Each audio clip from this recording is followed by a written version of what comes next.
Hola con todos, bienvenidos nuevamente a otra edición de SEOMAT Podcast. Esta vez estamos en la edición número 7, como ha pasado el tiempo.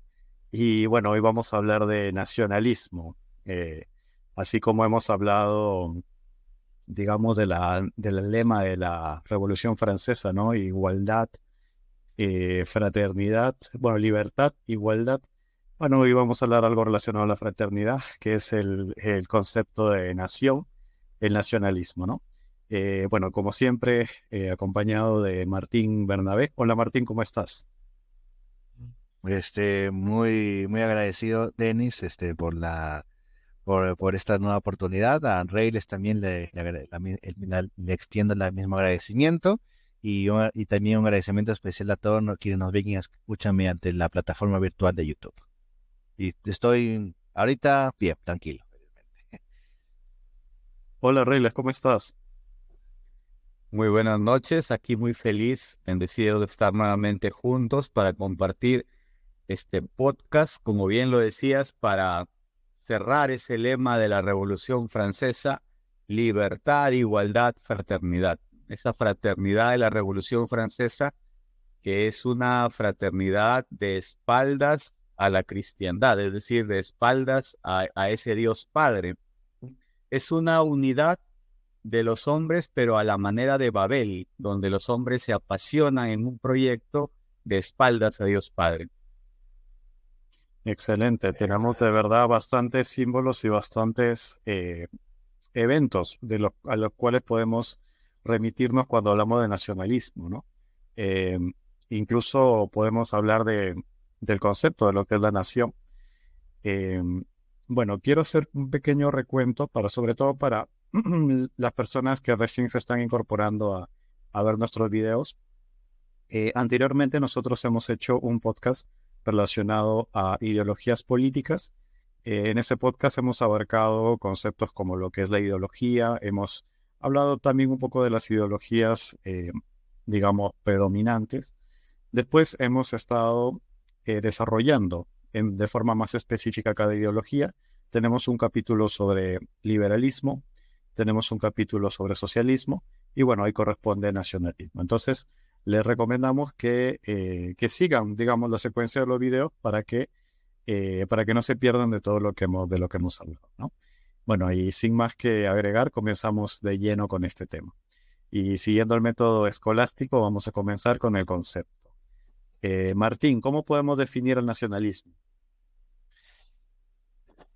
Muy interesante pregunta.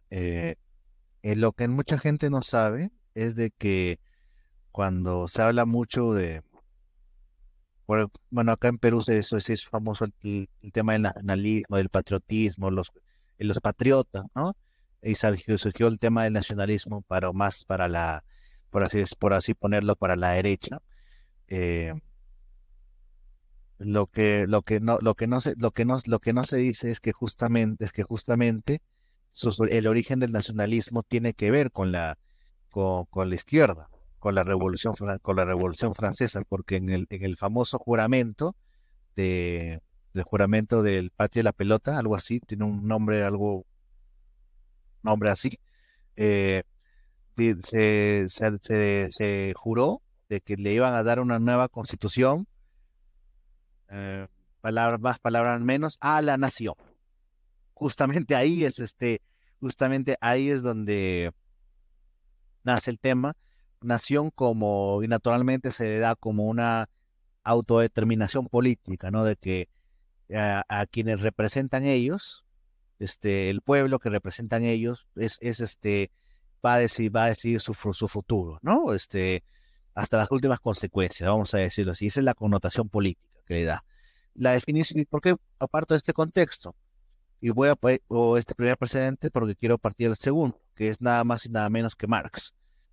Marx tiene un escrito muy interesante: el pueblo judío será su propio Mesías. Esta es muy corto, se puede encontrar incluso en Facebook. Y es una carta donde justamente él menciona de que el pueblo judío ha estado buscando a su Mesías y lo que debe hacer es ellos mismos encaminarse, como tomar ese rol, ¿no? De Mesías, salvarse ellos mismos, ¿no? con base a estos dos precedentes, ¿cuál sería mi definición de nacionalismo? Hacer del pueblo soberano, es decir, soberano en términos absolutos. En otras palabras, el pueblo reemplaza a la figura de Dios. El colectivo, la mayoría, el fundamento de lo que está bien y lo que está mal, son ellos mismos, básicamente, un colectivo que se autodenomina pueblo, porque el pueblo tiene otra definición, ya vamos a ver, y y son Dios, ¿no? Ellos determinan lo que está bien, lo que está mal, eso, básicamente. Yo diría que nacionalismo va por esa línea. Lo que nos comentas me hace recordar a lo que hablábamos en las reuniones anteriores, de cómo las ideologías terminan siendo una, digamos, distorsión de los valores fundamentales, ¿no? De judeo-cristiano, ¿no? En este caso, como bien señalas, el concepto de Dios, bueno, se va asimilando con la idea de la nación, del pueblo, digamos, ¿no? Y ahora, ¿cómo podemos, o sea, hasta dónde podemos rastrear esta corriente del nacionalismo? ¿Cuáles serían, digamos, los primeros exponentes del nacionalismo en la historia de la humanidad? Yo considero que todo parte por lo que yo he estado investigando, por la Revolución Francesa, porque ellos, para comenzar, inventan el término de nación y le dan una connotación política de autodeterminación, de autolegislación. Y que naturalmente quienes dicen eso son los legítimos representantes, se arrojan ellos mismos una representación. Y bueno, yo diría que por ahí parte todo, ¿no? Y con esa descripción interesante que da Marx, yo diría que, digamos, por ahí sería, ¿no? Por ahí serían los primeros tanteos del nacionalismo. Y es más, Marx en el Manifiesto Comunista dice dice de que la clase trabajadora debe naturalmente aliarse y ellos mismos constituirse en nación. Y ellos mismos constituirse en nación. Para justamente natural, y si como tú dices, Denis, de que si vamos a ver los videos anteriores, hemos reflexionado en conjunto de que, Marx lo que hace no es criticar al capitalismo, lo que hace es alabarlo. La burguesía, Marx lo alaba, que la clase más revolucionaria que ha existido en toda la historia. Estas son palabras de Marx.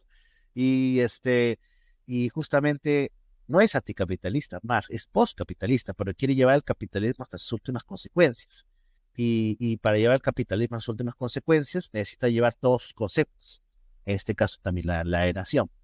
Eso, y por eso es de que insta a la clase obrera a constituirse como nación, porque saben de que ahí van a tener toda todo el poder, todo el poder para hacer y deshacer.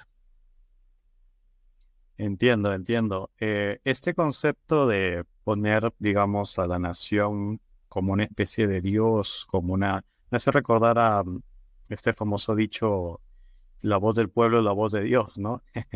Eh, entonces, me hace recordar creo que se llaman herejías, ¿no? Como por ejemplo el panteísmo, o sea, donde se van buscando la figura de Dios en distintos lugares, ¿no?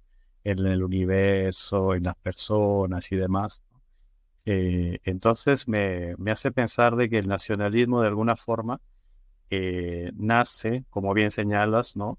De digamos, podríamos decir que es una consecuencia del racionalismo, de lo que hemos hablado antes, con, bueno, Guillermo de Ockham y después todo lo que vino después. Es, digamos, un fruto del racionalismo como lo es el liberalismo, como lo es el socialismo.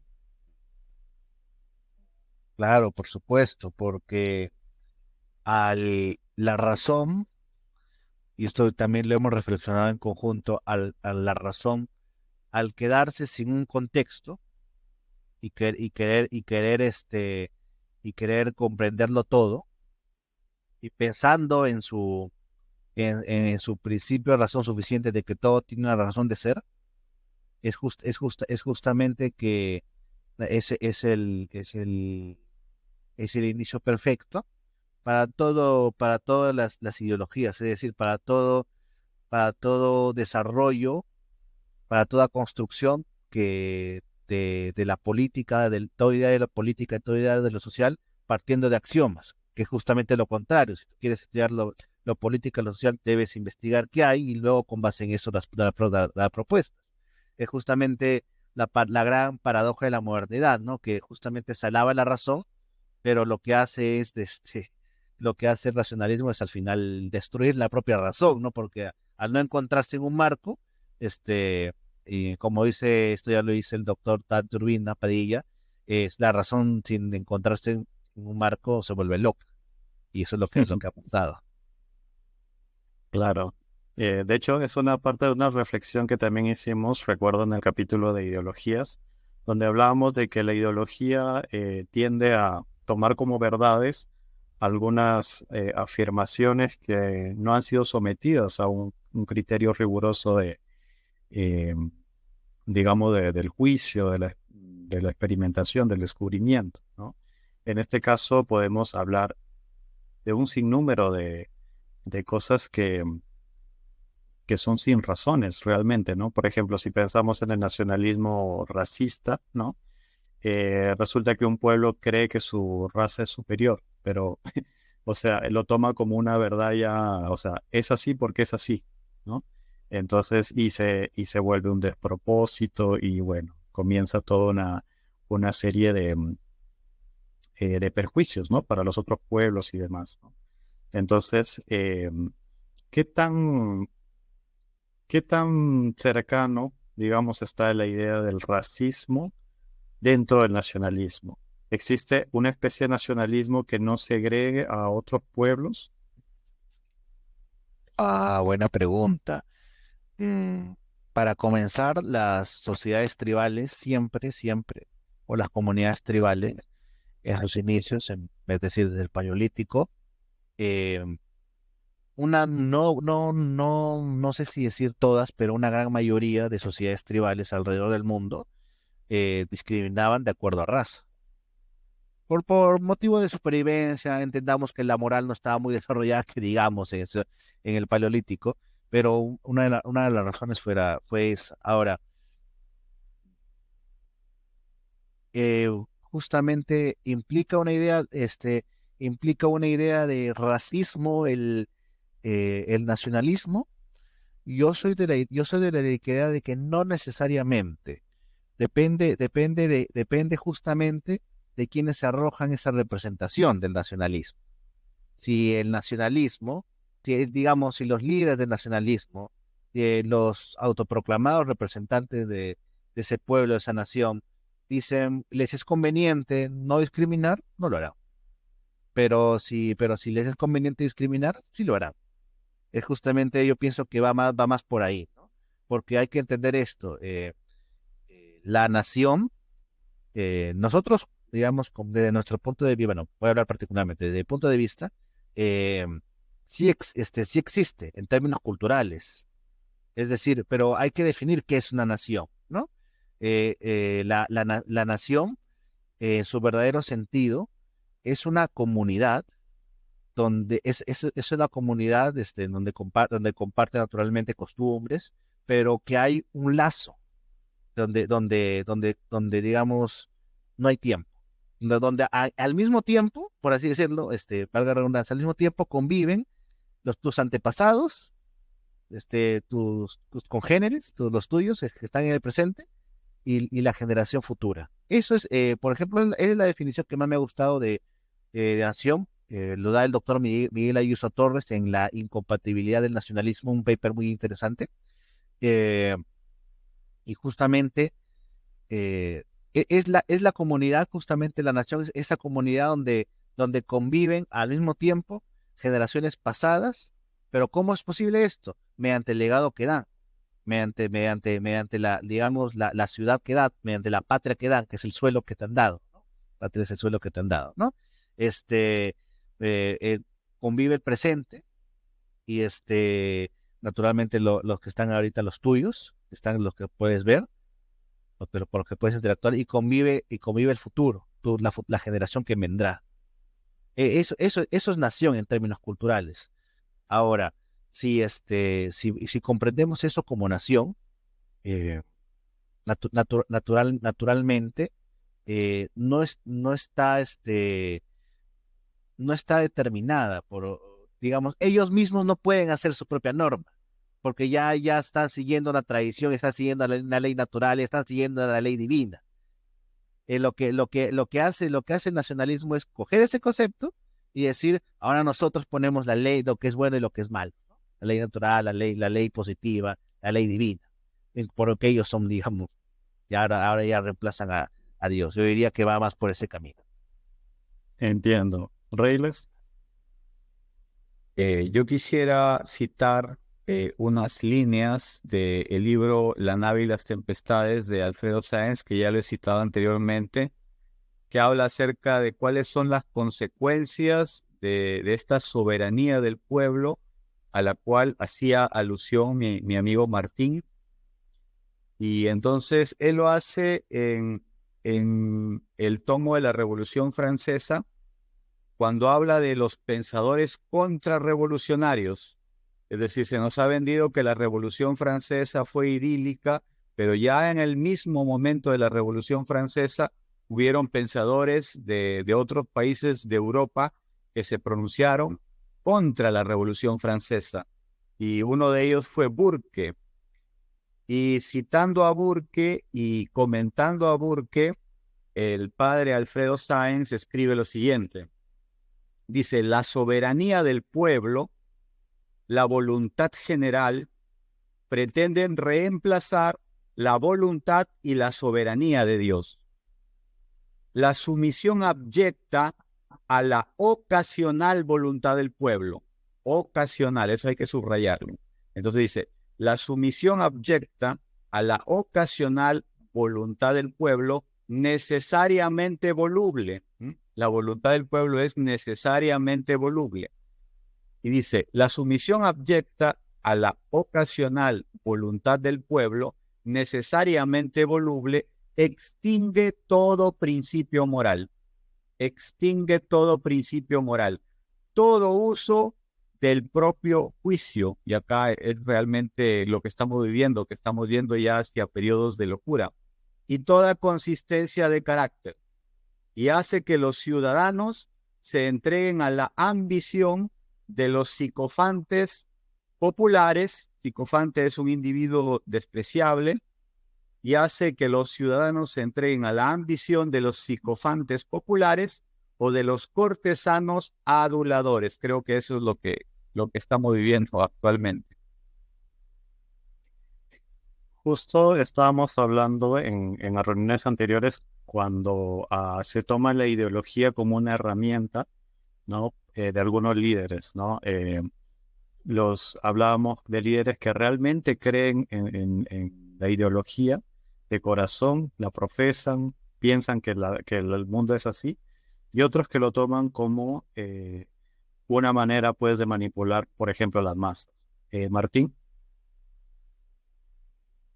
Claro, ahí justamente se aplica lo que dice Maquiavelo, ¿no? No importa, no importa si el gobernante tiene fe o no, lo importante es que profese la religión de la mayoría, ¿no? Incluso hay un estoico que dice, ¿no? Que la religión para los ignorantes, no, era un cínico, me acuerdo, claro, era un cínico. Decía, la religión para los ignorantes es verdad, para los sabios es un negocio, y para los gobernantes es útil, ¿no? Y justamente de esto hace eco Maquiavelo, ¿no? Que al final lo que hace es promover ideas nacionalistas para su Estado-nación. Sí, cuando nos ponemos a pensar es cómo se construye un nacionalismo, tal vez podemos encontrar algunos elementos comunes, ¿no? Por ejemplo, tener una historia única. Bueno, recuerdo algún documental que vi por ahí del pintor austriaco, que ya todos saben quién es, que resulta que se iban a la India para ver el origen de la raza aria, ¿no? Que supuestamente venían de los indoeuropeos, se iban a buscar los símbolos, ¿no? O sea, y había mucho de esoterismo, ¿no? de tener los símbolos de la raza aria, de un origen común, ¿no? Y bueno, de alguna manera, para generar ese espíritu de identidad, crean una historia, ¿no? Que puede ser cierta, puede ser falsa, realmente al final creo que no, para sus fines no importa si es cierta o falsa, simplemente es una idea de generar esa percepción de identidad, ¿no? Tenemos un pasado común, tenemos una historia común y tenemos un destino común, ¿no? Destino manifiesto, ¿no? Común. Entonces, esos son un elemento que se me vino a la mente para hacer un nacionalismo. Supongamos que nosotros los tres queremos hacer un partido nacionalista. Primero, creo que debemos tener una historia común, ¿no? ¿Qué otro elemento podríamos agregar a ese cóctel nacionalista? Naturalmente, unos padres fundadores. Los padres fundadores, símbolos en común, ¿no? Una religión en común, naturalmente, eso sí, es por así decirlo, religión en común, ¿no? Por eso es de que, y es más, justamente los nacionalismos son un subproducto de la ruptura protestante, porque ese es justamente esa idea de que el monarca es absolutista, es absoluto. Eso pasaba en monarquías, eso pasaba en monarquías protestantes. La monarquía católica es otra situación diferente. La monarquía católica al final tienes que rendirle, por así decirlo, cuentas al pueblo. Esto lo dice la Escuela de Salamanca, de que de que el pueblo elige a un gobernante y el único capaz de destituirlo es el pueblo. En cambio, el rey absoluto está ahí por origen divino y independientemente de cómo se comporte, tú lo soportas, ¿no? Y esa idea de absolutismo baja al pueblo. Y ahí es el comienzo digamos, el nacionalismo, yo diría como ideología política. Claro, también tenemos otro elemento que es el de tener un enemigo común, ¿no? Eh, bueno, puede ser un grupo social, ¿no? Un grupo económico, que es el enemigo ¿no? del pueblo. Por ejemplo, cuando en algunos países comunistas se habla de que el presidente de Estados Unidos es el anticristo, es el demonio, ¿no? Por ejemplo, ¿no? Entonces, es como que no sé si llamarlo mito, ¿no? Toda una mitología que se va creando con base al nacionalismo, ¿no? De que, bueno, ellos son raza superior porque justamente tienen un pasado glorioso, tienen un destino glorioso, son los buenos que se enfrentan a los malos, ¿no? Me hace recordar la típica película Yankee, ¿no? Donde el americano va a salvar ¿no? a los pobres pueblos que no pueden liberarse solos, ¿no? Que El es típico John Rambo, John Rambo. claro, por ejemplo, ¿no? Entonces es como que una historia que se va creando, que como les digo, si se quiere hacer esa historia, no les importa que sea cierto o que sea falso, o sea, la cosa es que tenga que funcione, digamos, ¿no? Me hace recordar hay un psicólogo, no recuerdo ahorita el nombre, pero él emitió una teoría que es la teoría del monomito. Se los digo brevemente, ¿no? Eh, este psicólogo señala de que todos nosotros, a toda la humanidad, a todos los seres humanos nos atrae una historia determinada, ¿no? Y él incluso se dio cuenta que la mayoría de mitologías del mundo tenían historias similares. Entonces fue empezando a ver patrones, ¿no? De qué historia era la que le gustaba a la gente, ¿no? Y bueno, es la historia típica, ¿no? Del elegido, ¿no? Del ser común y corriente que en algún momento le llegó su llamada del destino, ¿no? Que bueno, tuvo a un tutor que lo entrenó arduamente, que él fue superando pruebas y llegó pues a ser digamos, el emperador, el gobernador, etcétera, ¿no? O bueno, el héroe. Entonces, yo creo que de alguna manera los nacionalismos a veces se valen de ese monomito, ¿no? Valiéndose de que a nosotros como seres humanos, al menos según esta teoría, nos gusta ese tipo de historias, ¿no? Entonces, ahí ves, por ejemplo, en Corea del Norte, ¿no? Las pinturas del presidente que guió a su pueblo, ¿no? y ese tipo de historias que incluso podríamos decir que son comunes a las ideologías, ¿no? Porque también está el paraíso comunista, ¿no? De liberar a las masas, o sea, ese toque romanticista, digamos, de la historia, ¿no? De hecho, cuando se habla de romanticismo, al menos este movimiento artístico se lo relaciona mucho con el nacionalismo, ¿no? Con el patriotismo, los famosos cuadros o poemas eh, de ensalzar a los pueblos originarios, ¿no? Que dieron paso, bueno, estamos hablando del siglo XIX, que después en el siglo XX, bueno, algunos líderes fueron recuperando estas obras de arte para usarlas. Por ejemplo, el caso de la Alemania nazi, que fue recuperando, por ejemplo, la música de Wagner, ¿no? Que, bueno, justamente pertenece a este periodo donde se ensalzaba el sentido nacional, ¿no? La identidad nacional. Entonces, de alguna manera, creo que podemos llegar a un punto donde empiezan a florecer los nacionalismos, tal vez a finales de la Primera Guerra Mundial, y lo que posteriormente fue la Segunda Guerra Mundial, ¿no?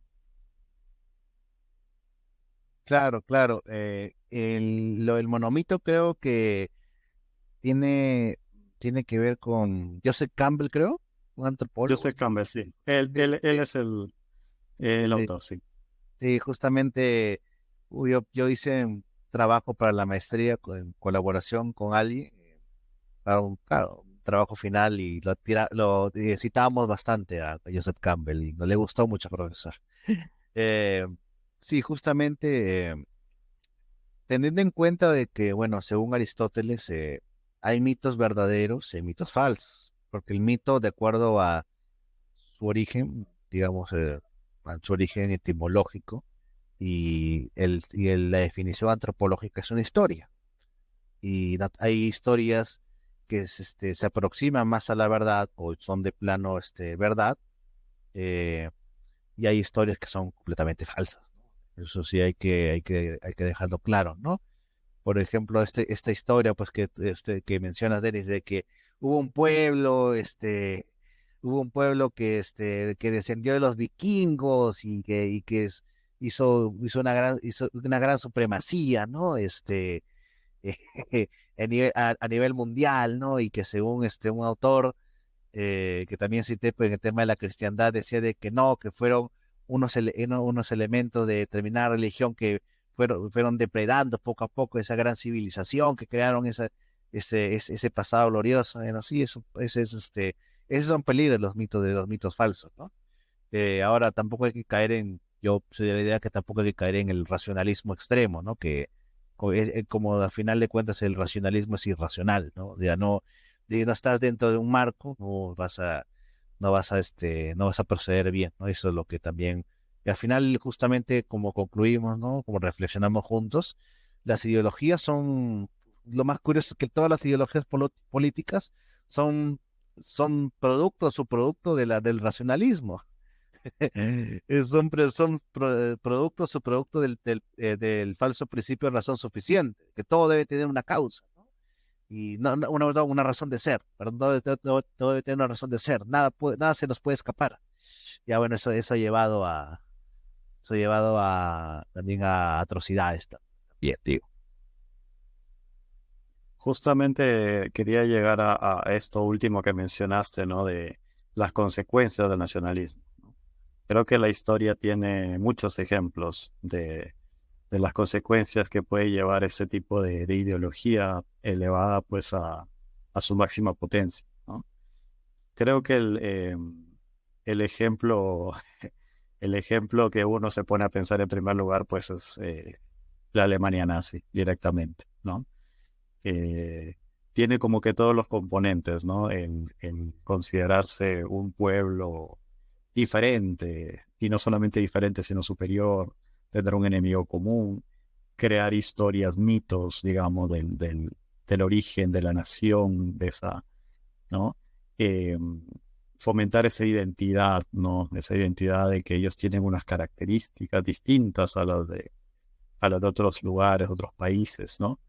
Eh, y pensemos en las consecuencias, ¿no? O sea, básicamente las consecuencias estamos hablando de que, bueno, básicamente el hecho de de establecer una diferencia con respecto a otros pueblos hace que terminen, pues, si es que si se les deja, terminan haciendo genocidios, ¿no? O sea, terminan tratando de destruir a su enemigo, a lo que ellos creen que es su enemigo.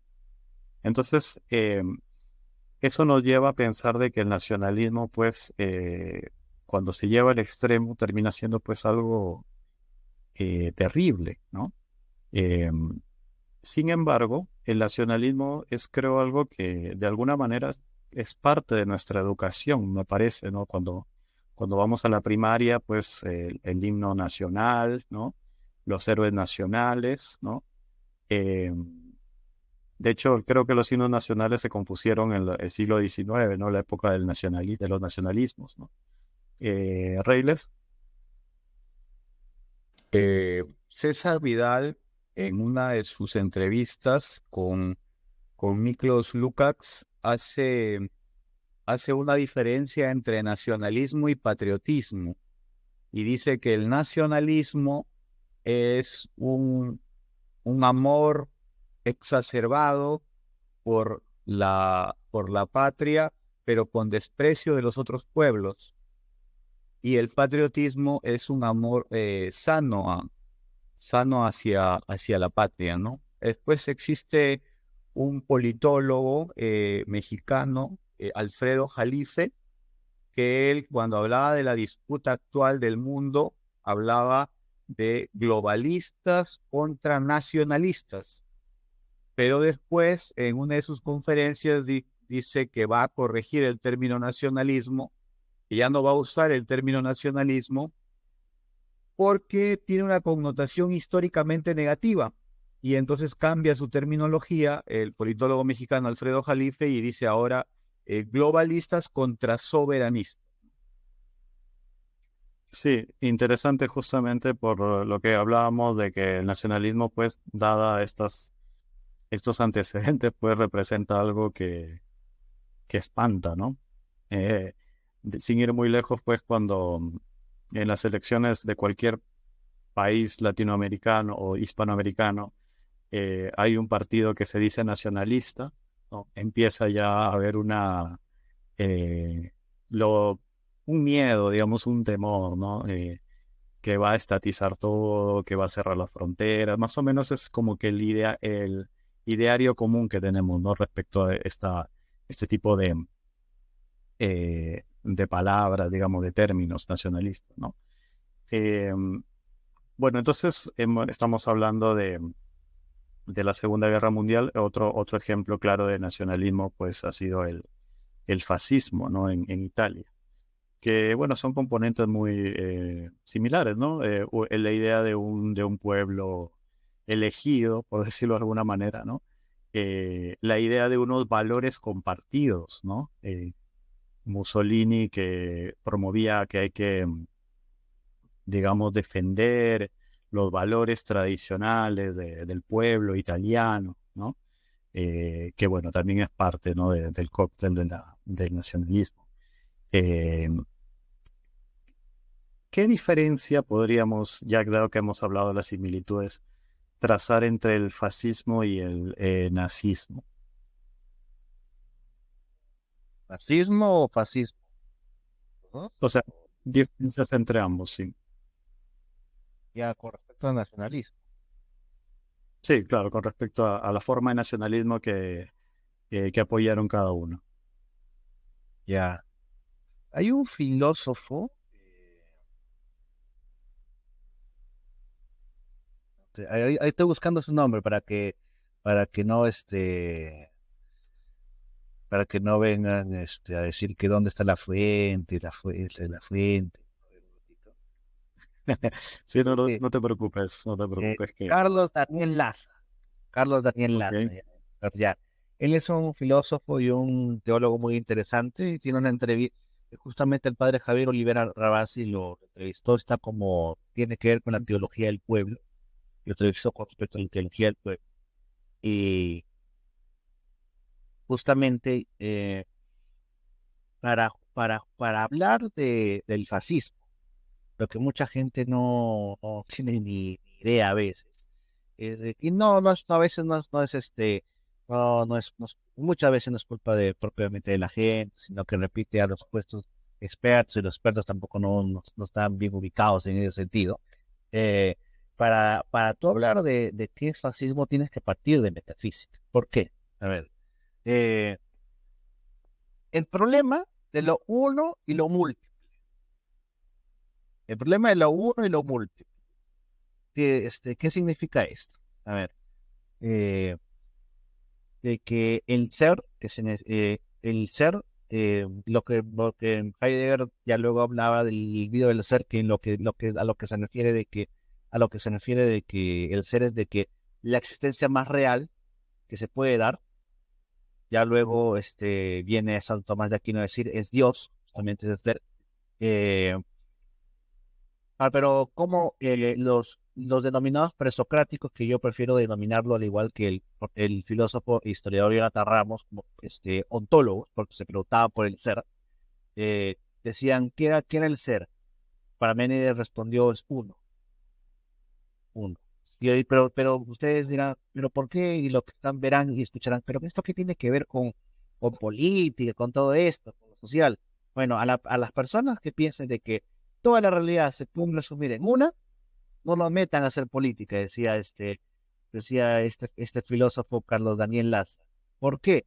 Porque justamente como la realidad todo se puede expresar de una sola manera, entonces no es intolerante ante otras formas de ver el mismo problema. Por eso es de que en este escrito que tiene Mussolini, el Estado fascista, algo así, o su famosa frase, ¿no?, de Mussolini, reza de que todo dentro del Estado, nada fuera de él. ¿Por qué? Porque para los fascistas, el Estado es toda la realidad que hay, toda la realidad que hay. En cambio, eh, la otra tesis es lo múltiple, que todo da igual, que todo es lo mismo. Justamente hay un tango que dice, todo es igual, nada es igual ni peor, vale Jesucristo lo mismo que el ladrón, me lo hacen de memoria. Es justamente esa tesis de lo múltiple es relativista, dice, este, como que es muy seguidores de Protágoras. Es justamente decir, no, la realidad la verdad es la medida de la medida de lo que da el hombre, ¿no? Esa es la tesis que todo es múltiple. En cambio, la gran tercera tesis es la tesis cristiana católica, o el de aclarar, que dice, existe una verdad, un ser, claro, un ser, una realidad, lo más real que existe, por así decirlo, pero se expresa de múltiples. Y es justamente esa es la gran resolución que hay que hacer, porque los fascistas y los nacionalistas, eh, por lo menos, bueno, el nacionalismo, vamos a decir, más puro, ¿no? Nacionalismo que al final es un producto liberal, como ya estamos diciendo acá, coincide mucho con los fascistas, incluso con los nacionalsocialistas, y también aquí nos referimos, de que todo lo más real, en este caso, para los fascistas, es el Estado. Para los nacionalsocialistas es la raza aria. Para el nacionalismo, el pueblo. O sea, es la tesis monista de lo uno y lo múltiple. En cambio, el otro lado son los postmodernos, son los que no creen en nada. En cambio, la otra gran tesis es la tesis la católica. Hay un solo ser que es lo más real que existe, pero se expresa de múltiples formas. Lo dice Santo Tomás de Aquino, parándose en Aristóteles, en su metafísica, que dice, el ser se puede decir de muchas maneras. Claro, Dios se puede manifestar de muchas formas. Pero lo que pasa es de que estas ideologías dicen Dios solamente se puede expresar mediante el pueblo, mediante el Estado, mediante la raza aria, nuestra raza aria, o mediante nuestro Estado italiano. Múltiples formas. Claro, e incluso me hace recordar también dentro del fascismo, ¿no? Donde se decía, pues, el pueblo italiano es católico, incluso dentro de la bandera de Italia ponían la cruz, ¿no? Entonces se iban apropiando digamos, de los elementos que de alguna manera fungían como identificadores, según su visión, del pueblo italiano, ¿no? Entonces, amiguitos, no le digan a los a los libre mercado fascistas, porque realmente lo que decía Mussolini era que todo dentro del Estado, nada por el Estado, ¿no? Entonces se ha tergiversado bastante el término fascista, facho, etcétera, ¿no? Y eso, a lo que quiero llegar con este comentario es que eh, el nacionalismo no necesariamente es de izquierda o de derecha, ¿no? Eh, por ejemplo, me parece, ejemplos de nacionalismo junto con socialismo, también nacionalismo junto con capitalismo, ¿no? Pongamos algunos ejemplos, ¿no? Por ejemplo, Estados Unidos, ¿no? Estados Unidos con su visión nacionalista, ¿no? De sus padres fundadores de la patria, ¿no? De su origen, de su, lo que ellos llaman, pues, eh, como si fueran el pueblo elegido, ¿no? In God we trust, confiamos en Dios, ¿no? O sea, como que Dios está con nosotros, ¿no? Y de alguna manera una percepción de destino manifiesto, ¿no? Que algunos autores también americanos prácticamente lo escribían, decían que el pueblo americano era el pueblo, pues, elegido por Dios para liberar, ¿no? A los otros pueblos y demás, ¿no? Entonces, podemos hablar, pues, un nacionalismo tal vez de derecha o capitalista, ¿no? Por otro lado, tenemos los nacionalismos socialistas de izquierda, ¿no? De hecho, cuando pensamos en América Latina y se habla de nacionalismo, a veces pensamos en eso, ¿no? Si alguien dice que es del Partido Nacionalista, probablemente lo tachemos de izquierda, ¿no? Entonces, a lo que quiero llegar es a lo siguiente, ¿no? Una vez que termina la Segunda Guerra Mundial, empiezan los procesos bueno, de liberación en África, empiezan a surgir movimientos nacionalistas en distintas partes del mundo, ¿no? Tomemos en cuenta que también después de la Segunda Guerra Mundial viene la Guerra Fría, ¿no? Y en la Guerra Fría, de alguna manera, eh, había como que una tensión política de hacia qué lado iba a cada nación, ¿no?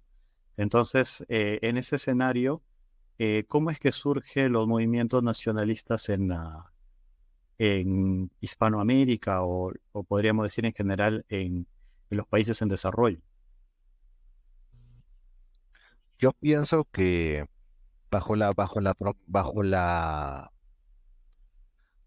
promesa de una reivindicación, básicamente, ¿no? El peronismo tiene mucho de eso, ¿no? De no estar ni, por así decirlo, no estar ni con el capitalismo que insectifica al hombre, me acuerdo esa frase de Juan Domingo Perón, general Juan Domingo Perón, ni con el comunismo, ¿no? Que como que algo decía Juan Domingo Perón de como que engrandece a los burócratas, algo así, para despreciar al comunismo, ¿no? Pero tiene que ver más con una promesa de reivindicación.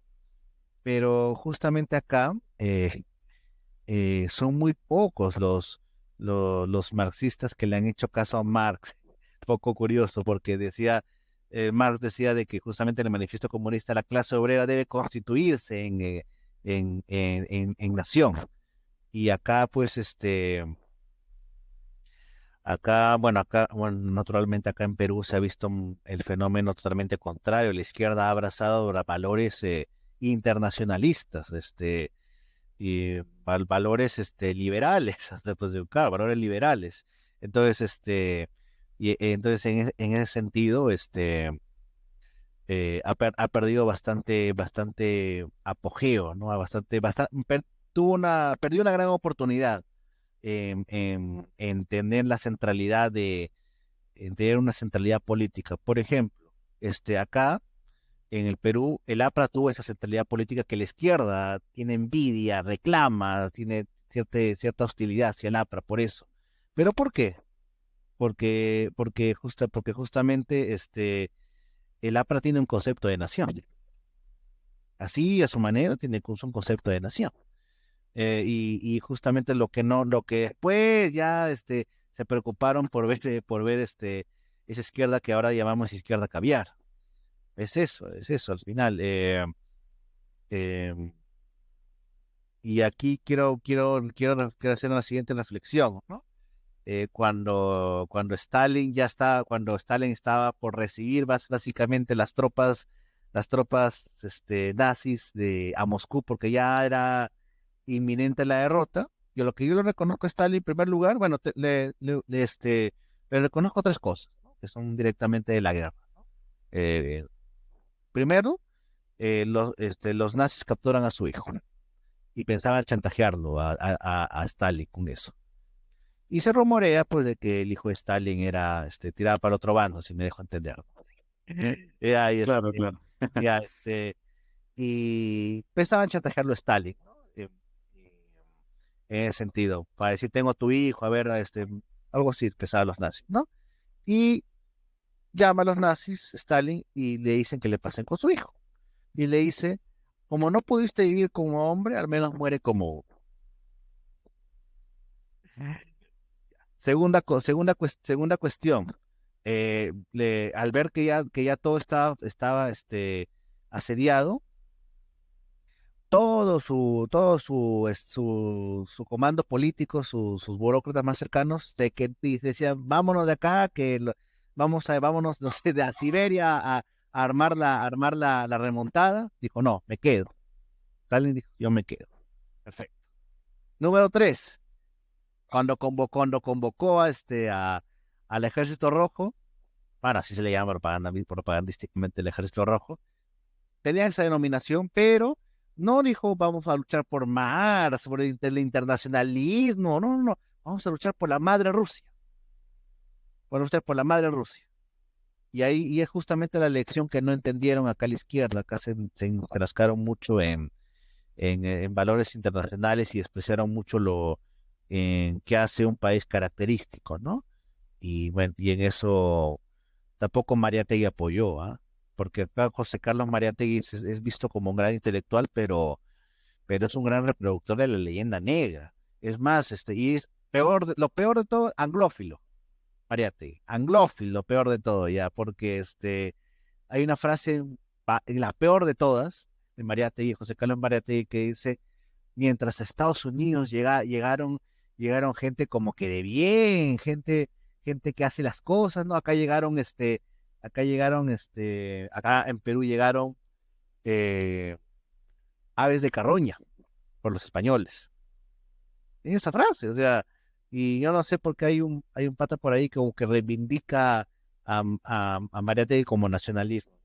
Era un pata que anglófilo, peor de todo, pues, ¿no? Pero es justamente su visión y la izquierda pues ha perdido una gran oportunidad y los que han, digamos, reivindicado el término de nación o nacionalismo como reivindicación popular son movimientos más tirados a la derecha, ¿no? Eso es lo que se ha visto en la región. Sí, la verdad es que me has hecho recordar algunos puntos que también hemos conversado por ejemplo, en el podcast anterior, hablábamos de que si se quiere generar una idea, tal vez, digamos, de unión nacional o digamos, de algo que atraiga a las personas de un pueblo, de una nación, se tiene que conocer muy bien cuáles son los valores comunes o principios o historia común que tienen, ¿no? Entonces, yo creo que si hablamos de Hispanoamérica, pues el legado hispano creo que es lo que nos mantiene, lo que tenemos en común, digamos, ¿no? Entonces, un nacionalismo que no tome en cuenta ese factor estaría basado en una leyenda, una historia incorrecta, ¿no? Y yo creo, bueno, voy a compartir esta idea, me gustaría, sí, perdón. Míralo, Tauro. Se creó todo por no ser realista, por no compartir el análisis realista que acabas de hacer, Denis. Mira todo lo que se creó, ¿no?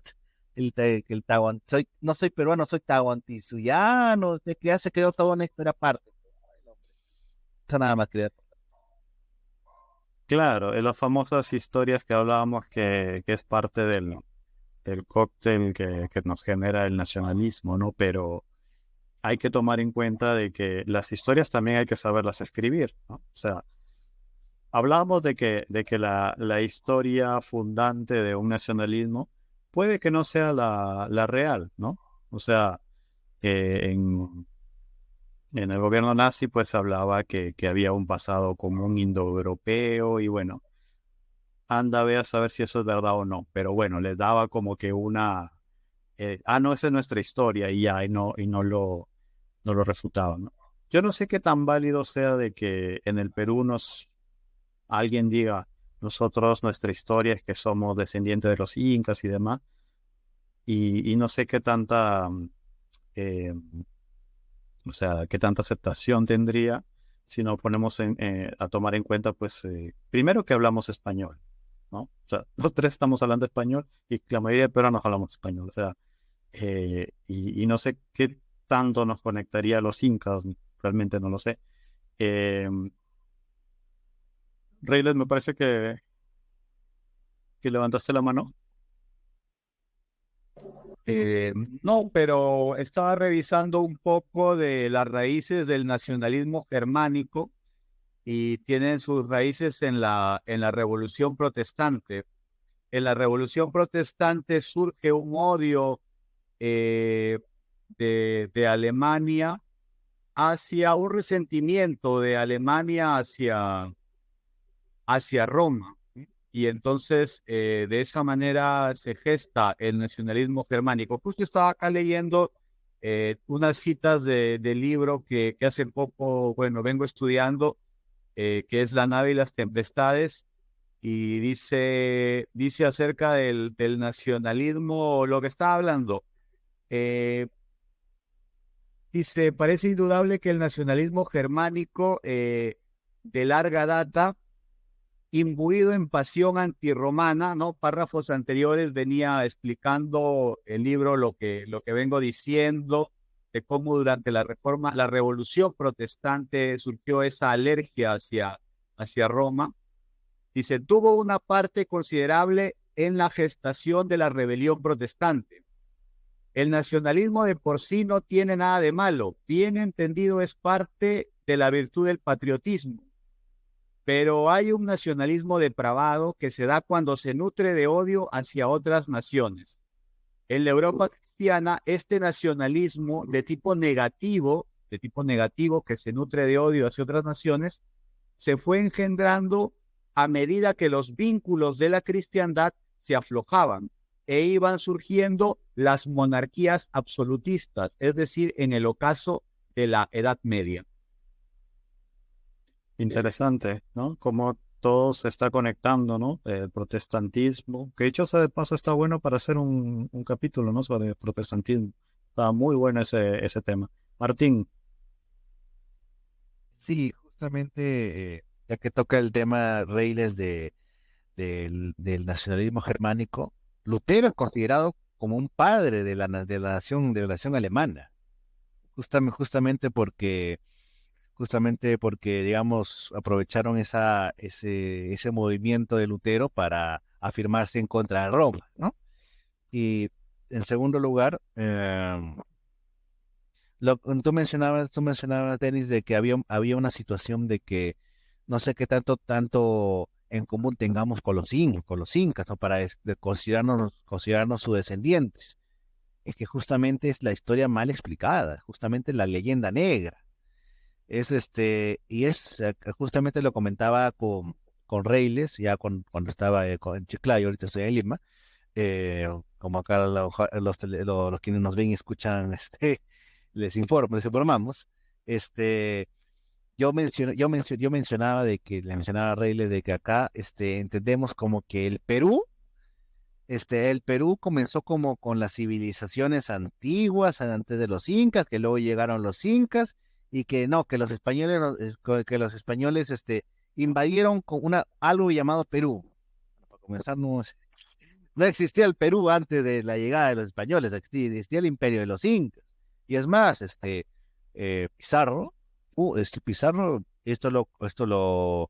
eh, José del Busto, un historiador, y otro famoso historiador, Raúl Porras Barrenechea, eso no lo sabía lo último, pero ellos dos sustentan que el padre de la peruanidad es Francisco Pizarro. Justamente eso es lo que sustentan, ¿no?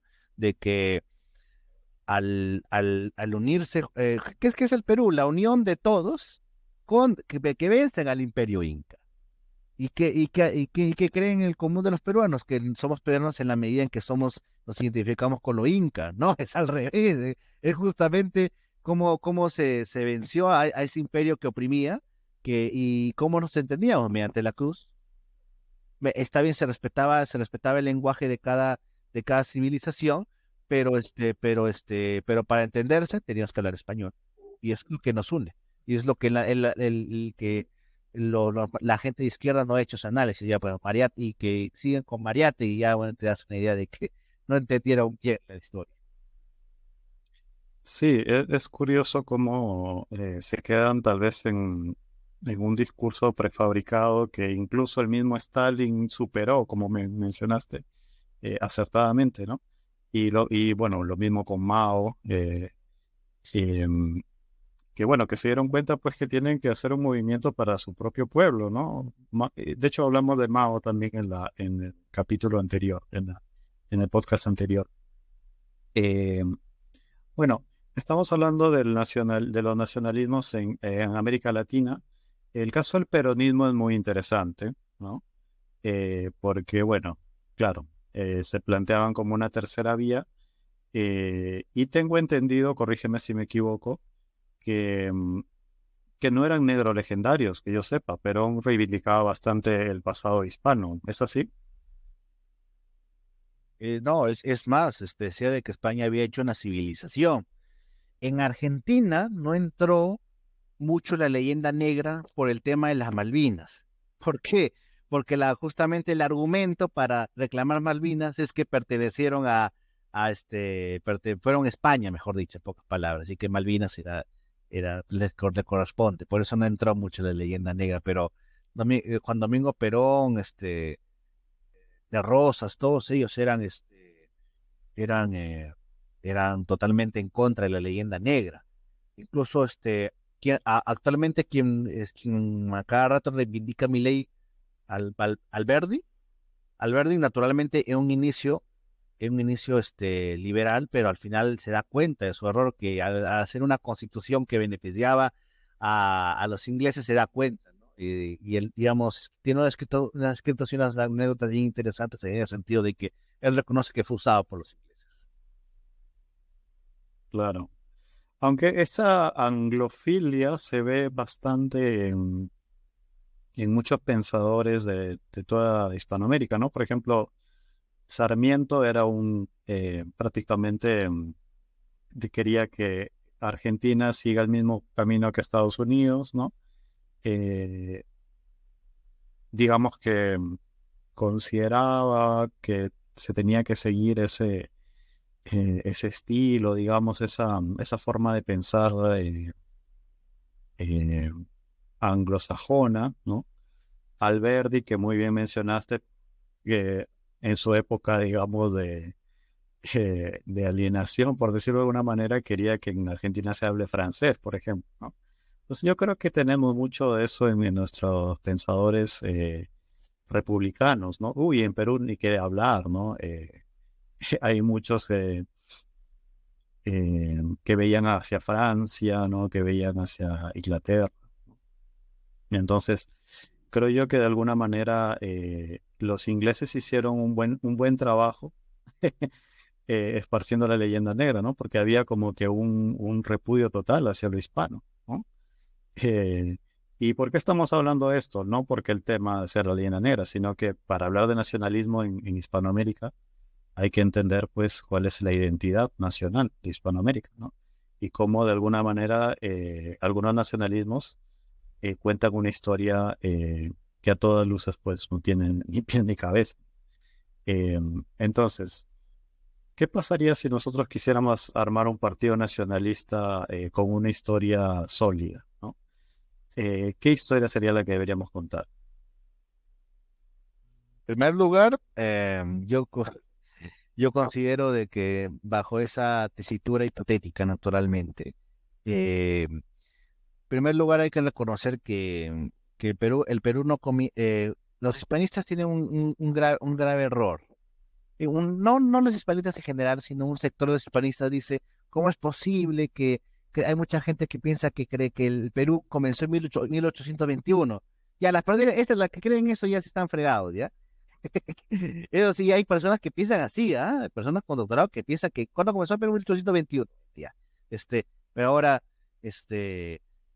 hay un sector de los hispanistas que dice, ¿cuándo comenzó el Perú? Con el decreto real cédula en 1580. No, ya es la misma lógica jurídica. O sea, es decir, como que, como que un acta de nacimiento, una cosa es el acta de nacimiento y otra cosa es cuándo pasó el nacimiento. Son dos cosas totalmente diferentes. Eh, a veces coinciden y a veces no. En este caso, particularmente no. Yo soy de la idea de que, y ya cité a José Antonio del Busto y Raúl Porras Barrenechea, de que sustenta de que el padre de la peruanidad es Francisco Pizarro. Y en ese sentido debemos, ¿y qué hizo? Respetar las otras lenguas, pero si queremos hablar un lenguaje en común, va a ser el español. Y si hay expresiones religiosas de otro tipo, se respetará, pero lo oficial es el catolicismo. Ya partiendo de esas bases, ya es la cuestión cambia, pero justamente Inglaterra, lo anglófilo, vamos a llamarlo así, promovió estos nacionalismos para decir, no, tú Argentina tienes tu propia identidad, tú Chile tienes tu propia identidad, tú Ecuador tienes tu propia identidad, tú Colombia, tú Venezuela, y hay personas que hablan de la colombianidad, no sé, pues, ¿qué será eso? De la peruanidad sin Bolivia, bueno, a ver, tú cruzas, uno, vas a Bolivia, no hay diferencia, la gente es la misma, las costumbres son las mismas, se pelean por los caporales, que tú me robaste, no, tú me robaste, no, somos lo mismo, o sea, es la situación. Y es justamente eso, ¿no? Debería entenderse de que el padre fundador es Francisco Pizarro, ya con base histórica, naturalmente. Hay una costumbres en común, pero en tanto y en cuanto se respete el catolicismo y el español como lenguaje en común, y partiendo de esto ya el desarrollo será de acuerdo a las circunstancias, pienso yo. Comparto la idea, porque como hemos mencionado hace un momento, muchos nacionalismos han llegado al poder con una historia falsa, ¿no? Hablábamos pues por ejemplo, del nazismo, ¿no? Eh, y no niego que, digamos, en América Latina alguien que nos venda que somos incas llegue al poder, bueno, suponiendo en Perú, ¿no? En México alguien que venda que son aztecas probablemente llegue al poder, ¿no? Contando una historia falsa, pero llena de romanticismo, llena de todos los condimentos del monomito, digamos, ¿no? Para decirlo de alguna manera. Eh, Ahora pensemos en algunas cosas interesantes del nacionalismo europeo y el nacionalismo latinoamericano, ¿no? Por ejemplo, en los países de Europa, por ejemplo, en Alemania se hablaba de la raza pura, ¿no? Claramente en Latinoamérica no podemos hablar de eso, ¿no? Porque somos países mestizos, ¿no? Eh, entonces, creo que el componente racial no sería un componente dentro del cóctel del nacionalismo latinoamericano, o bueno, hispanoamericano, ¿no? Eh, Podríamos hablar tal vez de una historia común como la que acabas de comentar y yo estoy totalmente de acuerdo porque al fin y al cabo el mestizaje creo que es de alguna manera el nacimiento de lo que somos, pues, ¿no? Todos, creo que ninguno de los tres podemos decir que somos de raza pura, ¿no?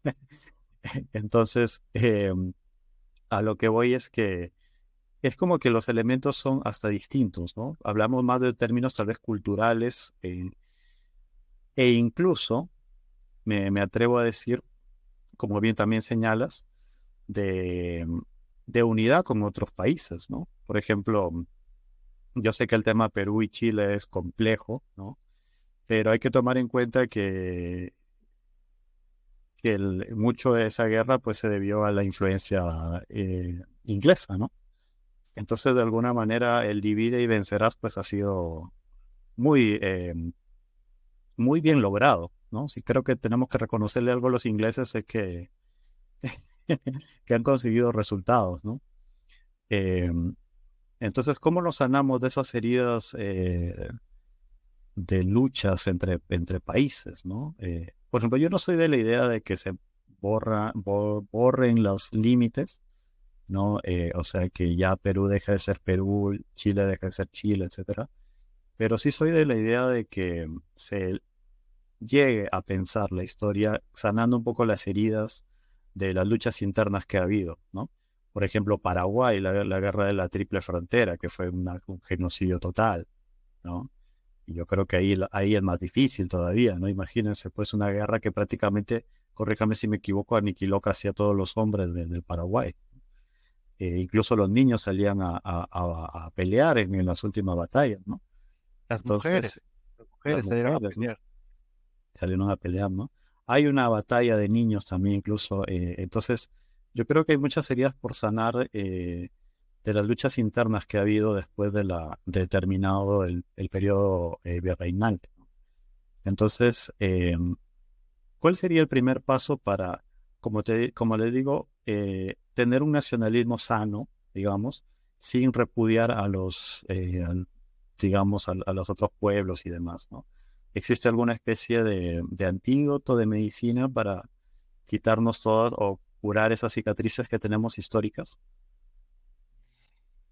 Bueno, yo como buen seguidor de Carl Schmitt, yo diría que hay que tener un enemigo en común, ¿no? Que no sé si precisamente ahorita sería lo anglosajón,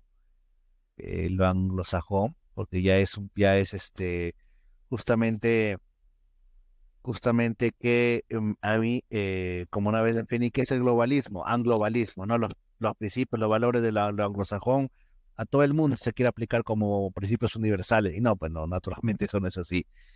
Mm. Pienso que el inicio para hablar de una unión y digamos de sanar las heridas, como tú dices, Denis, pienso que va más por el tema de centrarnos en cuestiones prácticas, en cuestiones de, por ejemplo, el trabajo, de miren, de resolver los problemas más inmediatos de la gente, básicamente. Y con base en eso, ya las personas te van a escuchar, te van a decir, bueno, no te van a escuchar y tú les dirás de que justamente el chileno no es necesariamente un enemigo, que en realidad quienes incentivaron esto fueron otros agentes, ¿no? Pero bueno, pero pienso que iría por cuestiones más prácticas, ¿no? Naturalmente está el proceso de la historia, la filosofía, los profesores, la batalla cultural, naturalmente, ¿no? Pero yo pienso que va más por un tema de resolver cuestiones prácticas, porque yo veo que el Perú y toda Hispanoamérica, más que todo, yo diría Sudamérica, ¿no? Está sufriendo por cuestiones muy prácticas, muy elementales, ¿no? Si nos vamos a Centroamérica o el Caribe, miren lo que está pasando con Haití. Allá ya eso es peor que un estado fallido, eso ya no hay nada y es anarquía pura. Entonces, y el sueño más salvaje de Kropotkin ya se hizo realidad en Haití, ¿quién diría? Así como Marx decía que no, que Inglaterra se va a dar la revolución y fue en Rusia, que nunca la pensó, Kropotkin decía de que un país de Europa iba a ser la primera revolución, pero mira, en Haití, la anarquía. Entonces, creo que no, Cropton, claro, Cropton, sí, Cropton. Entonces, justamente, justamente lo que ahorita necesitamos es unirnos con alguien que comparta nuestro pensamiento, nuestras ideas, un mínimo, para decirles, oye, y resolver problemas, y para decirles, oye, mira que quienes están estado, tan estado contando cosas para vivir en un estado tan precario, pero mira, nosotros, ofrecemos, no te ofrecemos, te damos una oportunidad para que te desarrolles como una persona digna, ¿no? Y ahí las personas te van a escuchar, ¿no? A mí me gustó la frase de un aprista que ya murió, que decía, cuando tú haces, la gente te escucha, pero no, cuando tú dices, la gente te escucha, cuando haces, la gente te cree. Y es Está buena la creo que, frase. sí, sí, creo que va por ahí, resolver los problemas de inmediato de la gente. Naturalmente se dará nuestra versión de la historia, pero es algo que es que se dará en su debido momento, tendrá su tiempo, su espacio, pero más que todo centrarnos en cuestiones de, de desarrollo industrial, de independizarnos, de no depender de algo de otro país, ¿no? De que ver unos puntos mínimos en común, no necesariamente llamarlo hispano, ¿no? Pero sí algo que nos llama en común, ¿no? Y a partir de eso, ya y dando resultados, ya las por ejemplo, ya Nayib Bukele puede decir ahora el tema de la leyenda negra, el tema que mal, que los ingleses, todo eso, puede decir Soros, ¿para qué desgraciado que eres? ¿Pero por qué? Porque da resultados, porque ha resuelto el tema de la inseguridad, y a eso voy, creo que con eso me dejé entender. Sí, claro, entiendo. O sea, abordar los temas que preocupan a la mayoría de hispanoamericanos, que de alguna manera es algo que compartimos, las naciones hispanoamericanas, no es un problema común, es, como tú bien señalas, un enemigo común que tenemos, ¿no?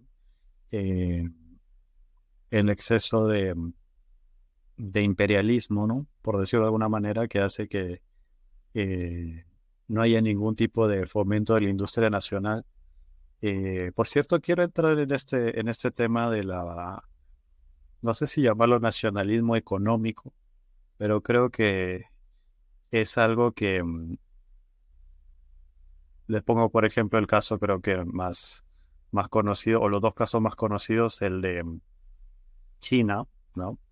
Que el gobierno chino pues protege a sus industrias, eh, bueno, brinda financiamiento, les brinda, sus políticas macroeconómicas les permite vender más barato, y poder prácticamente hacerse de todos los mercados en el mundo, ¿no? Y por otro lado, Estados Unidos que no quiere quedarse atrás y bueno, tenemos a Trump, ¿no? Diciendo que va a ser grande a América, ¿no? Nuevamente. Entonces, el nacionalismo económico, por decirlo de alguna manera, ¿no? El hecho de, pongámoslo en dos o tres cosas sencillas, ¿no? Así como hicimos el cóctel del nacionalismo en general, hagamos el cóctel del nacionalismo económico, ¿no? Esto es una suposición, es solamente a manera de juego, ¿no? Estamos creando un partido nacionalista, ya hemos hablado de la parte política, ideológica, cultural, ahora vemos la agenda económica, ¿no? Del partido, ¿no? Entonces, un partido que se diga nacionalista desde el punto de vista económico, primero tiene que defender la industrialización, claramente, ¿no? Para poder tener bueno, más empleo, poder empezar a generar valor agregado, empezar digamos, a trabajar en mejores condiciones económicas de lo que lo ha venido haciendo y de esa manera pudiendo sacar a más gente de la pobreza, ¿no? Tiene que haber proteccionismo, ¿no? Si es que la industria, como lo es, está todavía en pañales, entonces hay que proteger a esa industria poniendo aranceles a algunos productos, no a todos, obviamente, ¿no? Porque ya no vamos a ir al extremo de desabastecer al país, ¿no? Poniendo aranceles a todo. Hay algunos productos estratégicos, ¿no? ¿Qué otra cosa también está dentro de los elementos del proteccionismo? Bueno, básicamente empezar a pensar en planes de largo plazo, ¿no? Famosos planes quinquenales, ¿no? Eh, alianzas público-privadas, ¿no? Que el Estado trabaje junto con los principales empresarios del país. Y bueno, todas estas series de políticas que me parece que si nos ponemos a ver la historia económica de los países, han sido los que han impulsado en los primeros pasos a los que actualmente son potencias de primer mundo, ¿no? Entonces, un poco para llegar a una pregunta sobre este tema, ¿qué tanto podemos decir de que se está rescatando las ideas del nacionalismo económico en el mundo en los últimos años? Me parece que es por lo menos en los Estados Unidos de Trump, la China de Deng Xiaoping. Yo en esto, bueno, en esto coincido totalmente con Marcelo Gullo Modeo, que es politólogo, y lo mencioné antes, en un anterior podcast, tenía su teoría de la insubordinación fundante, ¿no? Que justamente Inglaterra, con la reina Isabel I, no estaba pero desabastecida en todo y a base de proteccionismo hizo su imperio, básicamente, hizo su imperio. Luego Alemania hizo lo propio, Holanda, luego Japón, Corea del Sur, todos esos países, ¿no? Estados Unidos. Estados Unidos tiene un caso bien particular, porque esto lo cuenta en su libro, La insubordinación fundante, también la teoría tiene un libro, la insubordinación fundante, ¿no?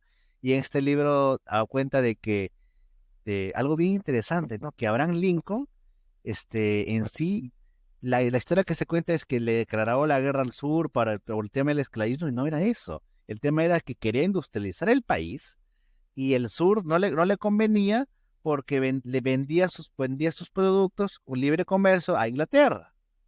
Entonces, ¿qué hace Abraham Lincoln? ¿Qué hace Abraham Lincoln? Los provoca.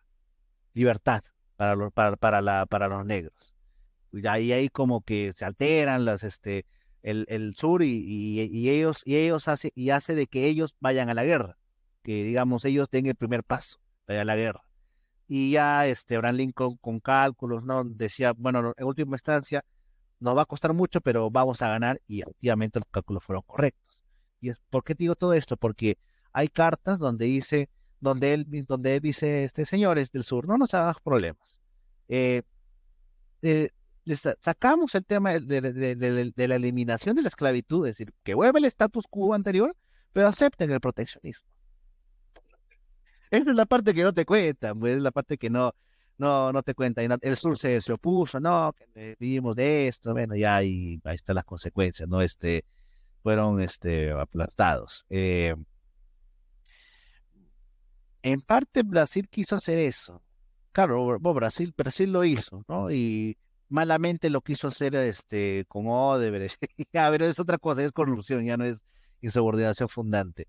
Pero justamente la clave la clave para que un país salga adelante es darse cuenta de qué es lo que puede ofrecer a un mercado globalizado. Por ejemplo, acá mucha gente habla de soberanía energética, que hay que proteger Petroperú. Y yo digo, a ver, ¿cómo vamos a competir con Emiratos Árabes Unidos o con Arabia Saudita, que tienen ya pozo de petróleo hasta decir basta? No vamos a competir con eso. O sea, tenemos que ofrecer algo más, ofrecer algo que el mercado necesite. Y en esa medida, me parece que yo he hablado con ingenieros agrónomos y me dicen de que se le puede, por ejemplo, si se industrializa el sector alimentario, le podemos dar de comer a Europa y aparte a Asia. Sí, tenemos que darle la prioridad central, ¿no? Porque, porque eso de que, por ejemplo, lo que hacía Velasco, no, todo le ponía Perú, Perú, no, no, o sea, no funciona, ¿no? A la autosuficiencia no funciona, el mismo Platón que lo acusaban de comunista decía, no funciona esto. La autarquía es un sueño, decía. Ya, hasta mismo Platón te lo decía que lo acusan de comunista, imagínate, pues ya que será lo demás, ¿no? Ese sería mi comentario. Sí, o sea, primero para poder llevar a cabo un plan económico se tiene que hacer un análisis de la propia realidad. O sea, el plan económico no es algo que tú, como alguna gente en el colegio tomaba el trabajo de otro, le ponía su nombre y ya lo presentaba, ¿no? No, sino que hay que adaptarlo a la realidad de cada lugar, ¿no? Y como justamente muy acertado tu comentario sobre el potencial agropecuario que tiene el país. Y bueno, eso es lo que tenemos, esa es nuestra realidad, esa es nuestra historia, ¿no? En su momento Japón se dio cuenta pues que no tenía ni potencial agropecuario ni potencial minero, entonces tuvo que ver alguna forma, ¿no? Entonces, cada Mao analizó a su pueblo, cometió muchísimos errores, pero al menos intentó analizar, ¿no? Analizar qué es lo que diferenciaría el comunismo chino del comunismo ruso, ¿no? Entonces, eso, ¿no? Hacer la labor de análisis eh, y no pensar en blanco y negro, ¿no? O sea, ¿por qué? Porque no es que alguien tiene que ser 100% proteccionista o 100% libre mercado, ¿no? Realmente las medidas económicas son una caja de herramientas. En algún momento tienes que liberar los aranceles, ¿no? Si es que empiezas a necesitar divisas, bueno, vamos a exportar, exportar para que lleguen las divisas, pues, ¿no? Y en algún momento vas a tener que proteger. Es cuestión de analizar y de pensar, ¿no? No tomar medidas prefabricadas. Martín. Sí, justamente Marcelo Bullo, continuando la misma línea de pensamiento, sostenía de que eh, el nacionalismo lo que hace es tomar partido por el proteccionismo y el liberalismo por tomar partido por el libre comercio. No, son estrategias, como tú Claro. mencionas, son estrategias que van de acuerdo a la realidad. Es decir, cuando tienes productos que ofrecer, libre comercio. Cuando no tienes productos que ofrecer, o un producto diferenciado que ofrecer, proteccionismo en ese producto. Claro, de hecho, yo, bueno, lo que pienso es que hay que usar la cabeza, ¿no? O sea, no tomar una medida y adaptarla tal cual, ¿no? Sino analizar, ¿no? Analizar qué es lo que me conviene hacer en este momento, en esta circunstancia, en esta situación, ¿no? Y tomar la medida que mejor corresponda, porque la economía tiene una caja de herramientas múltiples, ¿no? Si es que se te sube la inflación, tienes 2 o 3 herramientas para utilizar, por ejemplo. Si es que te bajan tus divisas, también tienes por ahí una caja de algunas medidas que puedes tomar, ¿no? Pero bueno, justamente hay que siempre analizar la situación y ver cuál es la herramienta que debes utilizar, ¿no? O sea, no vas a clavar un clavo con un destornillador, por ejemplo, ¿no? Entonces, pero para eso se necesita mucho análisis, ¿no? Y a veces tenemos política perezosa de no querer analizar, sino importar las ideologías o las medidas de afuera eh, y considerarlo como verdades absolutas, ¿no? Entonces, no paran. Hay economistas que se dicen llamar austriacos, hay economistas que se dicen llamar neokeynesianos, ¿no? Pero el mejor economista es el que tiene todas esas herramientas bien conocidas como para aplicarlo, ¿no? Y eso es, creo, lo mejor que puedes hacer si quieres hacer patria, como se dice, ¿no? En nuestros países de Hispanoamérica. Eh, bueno, ya un poco para cerrar, hablemos sobre el futuro del nacionalismo en Hispanoamérica, ¿no? ¿Tenemos algunos referentes en Hispanoamérica de algún tipo de movimiento nacionalista, eh, sea bueno, sea malo, o digamos lo que proponga, que podemos decir que puede generar una reconfiguración del panorama político en nuestros países? Bueno, aparte tenemos este movimiento tan lamentable de Antauro Humala acá en Perú, hay un nacionalismo chileno muy interesante, movimiento, justamente Pablo Cruzman, lo tengo amigo en Facebook todavía, o sea, puede escuchar puedo escuchar es que este audio. A ver, acá está. Movimiento Social Patriota de Chile. Pero yo considero que ya cae mucho en la, en la antipatía, ¿no? Es decir, tú puedes irte en contra por ejemplo, de una inmigración excesiva de venezolanos, lo cual yo considero correcto, para defender los intereses de tu país, pero ya al extremo de ir a sus casas y pintarles, eh, ya es el movimiento que yo particularmente no comparto, ¿no? Eh, luego en Argentina hay un nacionalismo bastante interesante, ¿no? De, bueno, hay varios movimientos nacionalistas, pero el más interesante de todos y que capta es uno uno que rescata la figura de Federico II de Hohenstaufen. Aquí ya me hablábamos de él en la cristiandad, en el que luego de la cristiandad va más por ahí.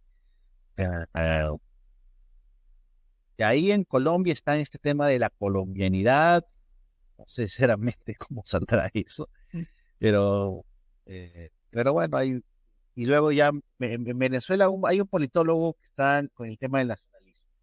Está, quiere entrar en política, tiene su canal de YouTube Cultura Política. Pero digamos, por ahí van los, vamos a ver qué hay más adelante.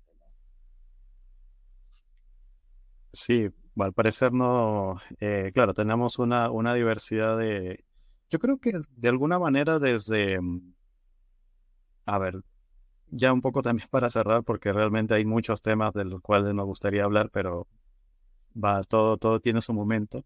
Eh, ¿Desde dónde podríamos rastrear el nacionalismo en Perú o en Latinoamérica? ¿Después de la Segunda Guerra Mundial, más o menos? Yo pienso que a partir de las denominadas independencias, pues justamente lo que hace la leyenda negra, lo que hace el sector anglófilo es decir, no, tú como peruano tienes tu propia autonomía, tu propio sentido, ¿no? Que te lo han robado, te han invadido, ¿no? Y eso que va más por ahí.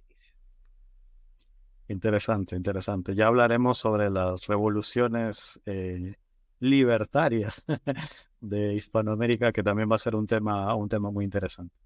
Bueno, vamos a cerrar el día de hoy. Bueno, las palabras finales, ¿no? Hemos hablado del nacionalismo, hemos hablado del concepto de nacionalismo, algunos ejemplos emblemáticos que obviamente que teníamos que mencionar, es como que algo que sí o sí teníamos que mencionar, como lo fue el fascismo, como lo fue el nazismo. También hablamos un poco de América, ¿no? El destino manifiesto, ¿no? También hablamos sobre algunos elementos que caracterizan a los nacionalismos, ¿no? Una historia que puede ser real, que puede ser falsa, pero bueno, es una historia que ensalza y que apela a lo romántico, a la pasión, ¿no? De defender algo que es propio, y que en algunos casos ha resultado ser contagiante, seductora, ¿no? Por otro lado, hemos hablado de los nacionalismos en América Latina, ¿no? Las diferencias, ¿no? Entre el nacionalismo de Europa y el nacionalismo de América Latina. Y también hemos hablado sobre digamos, esta corriente de nacionalismo económico, ¿no? De volver a protegerlas. Ya en la etapa de la globalización tuvo su momento y ahora vamos a protegernos bueno, al menos Estados Unidos, de las manufacturas chinas. Cerrémonos, protejámonos, ¿no? Entonces, que es algo que, bueno, creo que está mucho en el debate económico y político, ¿no? Y finalmente hemos hablado un poco sobre el futuro del nacionalismo, al menos en América Latina. Han quedado muchos temas en el tintero. Por ejemplo, también hemos hablado de la historia común de Hispanoamérica, ¿no? Hemos hablado un poquito de leyenda negra. Entonces, bueno, la verdad que ha sido bastante enriquecedor este podcast. Martín, ¿qué te la pasaste? Realmente muy bien, realmente pasarla con ustedes y con quienes nos ven y escuchan, realmente una grandiosa oportunidad de reflexionar juntos. Creo que eso le falta mucho, no solamente una zona específica, un país específico, nos le falta mucho al mundo, ¿no? Sentarse y reflexionar. Marx decía, no, la misión de los filósofos es no es pensar, sino transformar. Y ya Slavoj Zizek dice, no, y ahorita ya tienes que primero pensarlo. Vamos a ver, comencemos con pensar de qué trata todo esto y después ya vamos a ver qué proponemos, ¿no? Se trata de pensar el mundo y dentro de nuestros límites, ¿no? De nuestras determinaciones, me prefiero llamarlo así, así, no, así está dicho en filosofía, ¿no? Dentro de nuestras determinaciones, pero siempre hacia adelante, siempre hacia adelante. Excelente. Reyles, ¿qué tal la pasaste? Muy bien, he estado escuchando atentamente sus aportes, amigos. Muy agradecido también con la gente que ya nos viene dejando sus comentarios. Les agradecemos mucho a la audiencia, a los que ya nos vienen siguiendo y han quedado efectivamente temas en el tintero. Se han propuesto temas interesantes como la Revolución Protestante, para lo cual tendríamos que tratar previamente el Renacimiento como etapa previa a la Revolución Protestante. La Revolución Francesa también merece un podcast aparte y la Guerra de la Vendée dentro de la Revolución Francesa un podcast aparte. Y bueno, luego que inspiró a lo que mencionabas, Denis, las revoluciones liberales en Hispanoamérica, que solemos llamar guerras de independencia, pero guerras de independencia desde la perspectiva, digamos, histórica anglófila. Y ya sabemos bien que siempre en los hechos históricos hay dos formas de contarlos. Está una visión de los vencedores y la visión de los vencidos. Y la que nos enseñan siempre en los colegios y en las universidades, a los que sirven las cátedras de historia, a los que siguen las cátedras de historia, es la más popular, que es la visión de los vencedores. Tal cual, ¿no? Entonces, más que nunca es muy importante poner estos temas sobre la mesa, ¿no? Y bueno, muchas gracias. También les digo a la gente que nos escucha, gracias por los comentarios. Nos han llegado algunos comentarios que la verdad que nos suben el ánimo. Realmente nos ayuda mucho su like, bueno, su me gusta, su suscripción.